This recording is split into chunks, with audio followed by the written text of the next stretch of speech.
আপনার serial maintain করে আমরা তেল নেবো কেন? আমরা ভ্যাট ট্যাক্স দিই না? আমরা সরকারকে ভ্যাট ট্যাক্স দিই কিনা, আমার রেজিস্ট্রেশন আছে কিনা, আমার ড্রাইভিং আছে কিনা, আমি কেন সিরিয়ালে দাঁড়াই তেল নেবো? আমি নাগরিক না?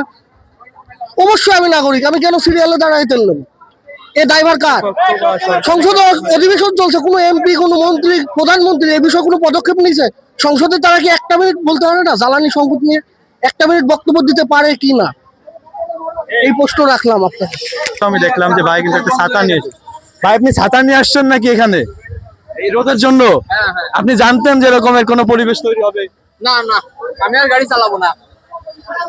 টোকেন পাইনি। টোকেন না পাইলে বলে তেল দিচ্ছে না, এই বিষয়টা এখন কি করবো আমরা? তো ওই সিরিয়ালটা দিতে এই পর্যন্ত আসলাম, 11টাতে এই পর্যন্ত। এখন টোকেন আমাকে কইতে দুটোতে আমরা দেখলাম যে মালিক পক্ষের সাথে কথা বলতেছে যে টোকেন যাদের নাই তাদের তেল দিবে না। এটা এই বিষয়ে আমাদের বলছে 2টার পরে টোকেন দেবো, কিন্তু এখনো পর্যন্ত দিই নাই।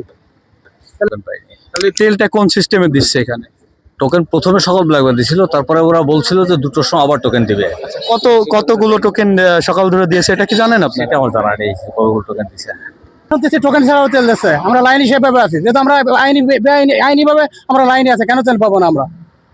আমরা তো টোকেন না, টোকেন সকালে কিছু টোকেন দিতে বলছে, 2টোর সময় আবার তেল আসবে, টোকেন দেওয়ার কথা। কোনো টোকেন কিছু দিন, আমরা কি লাইনিতে চলে যাবো এখন? 11টা এখন কত বাজে? এখন 4টে 5 থেকে গেছে, এখন ধরা আছে এখন লাইনে। আপনি কখন আসছেন? আমি 11টার সময় আইছি।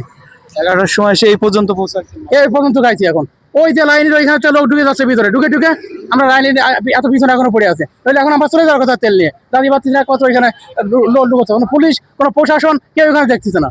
আমরা কিন্তু দেখলাম যে অনেকে কিন্তু ছাতা নিয়েও এসেছে, যে পূর্ণ প্রস্তুতি যে এরকমের ইভেন্টটা হতে পারে। দর্শক এই মুহূর্তে আপনারা দেখতে পারতেছেন নড়াইলের পুরাতন বাস স্ট্যান্ড পান্না পাম্পে কিন্তু এই মুহূর্তে তেল দেওয়া চলতেছে, এবং আমরা দেখলাম যে একটা টোকেন সিস্টেম করা হয়েছে, যার কারণের জন্য কিন্তু মানুষের এই উচ্চ পড়া বৃদ্ধি। অনেকেই কিন্তু টোকেন পায়নি। আমরা সকাল ধরে শুনেছিলাম যে 700 টোকেন নাকি দিয়েছে, এবং সবাই এই টোকেনটি কিন্তু পায়নি। আর আমরা যদি লাইনের বিশালতা দেখানোর চেষ্টা করি, লাইনটি কিন্তু অনেক বড় একটি লাইন তৈরি হয়েছে, এবং অনেকেই কিন্তু তেল এখন পর্যন্ত পায়নি।